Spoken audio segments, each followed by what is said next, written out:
दोस्तों आज के दौर में अगर कोई बड़ा सिंगर किसी न्यू कंपोजर के लिए गाना गाएगा तो ये हेडलाइन बन जाएगा।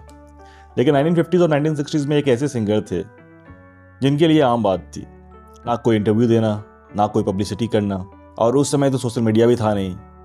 उनका सिर्फ एक कहना था, अगर गाना अच्छा है और सामने वाला मुसीबत में है तो पैसे बाद में। और मैं जिस सिंगर के बारे में बात कर रहा हूँ वो सिंगर थे रफ़ी साहब। अब दोस्तों सवाल ये उठता है कि आखिर रफ़ी साहब ऐसा करते क्यों थे। आज हम उसी के बारे में बात करेंगे।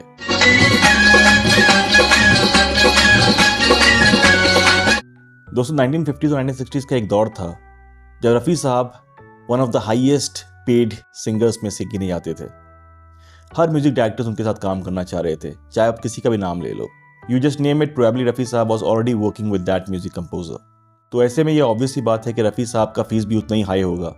और दोस्तों ये भी कहा जाता है कि म्यूजिक डायरेक्टर्स उनके रिकॉर्डिंग के लिए एडवांस में बुकिंग किया करते थे, और रफ़ी साहब का जो म्यूजिक कैलेंडर था वो 2-3 महीना पहले पूरा फुल रहता था।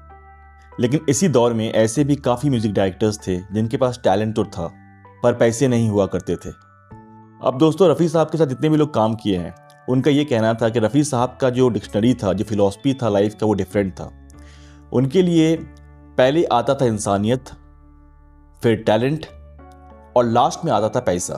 दोस्तों इंडस्ट्री की काफ़ी रिकॉर्ड्स में ये मेंशन है कि यदि कोई नया कंपोज़र रफ़ी साहब के पास आते थे तो रफ़ी साहब या तो अपना फीस को काफ़ी ज़्यादा कम कर देते थे, या तो बस एक टोकन अमाउंट लेकर उनके लिए रिकॉर्डिंग कर देते थे।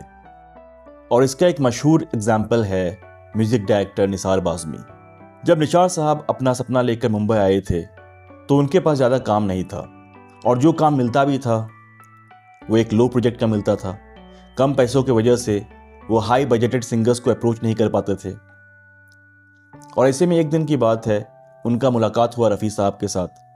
जब रफ़ी साहब को ये बात मालूम चला कि निसार जी उनको काफ़ी दिनों से खोज रहे थे और उनसे बात करना चाह रहे थे, तब रफ़ी साहब का इंसानियत देखने को मिला। कहते हैं कि निसार बाज़मी साहब इतना ज़्यादा हेसिटेट कर रहे थे रफ़ी साहब को अप्रोच करने के लिए कि उन्होंने इनडायरेक्टली रफ़ी साहब के जो कज़िन थे उनको पहले अप्रोच किया और उनसे कहा कि क्या आप मेरा मीटिंग रफ़ी साहब के साथ करा सकते हो।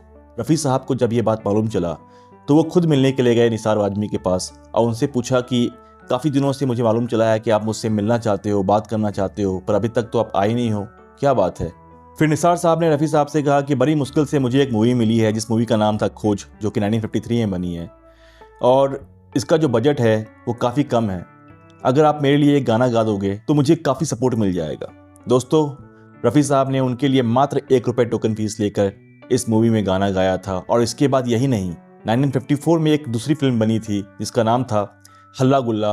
इसमें भी रफ़ी साहब ने एकदम मिनिमम अमाउंट लेकर उनके लिए रिकॉर्डिंग की थी। दोस्तों इसी के साथ मैं आपको एक और एग्जाम्पल दे रहा हूँ, एक फेमस म्यूजिक डायरेक्टर जिनका नाम था सी अर्जुन। सी अर्जुन साहब फेमस होने से पहले बी ग्रेड मूवीज़ के लिए म्यूज़िक कंपोज करते थे।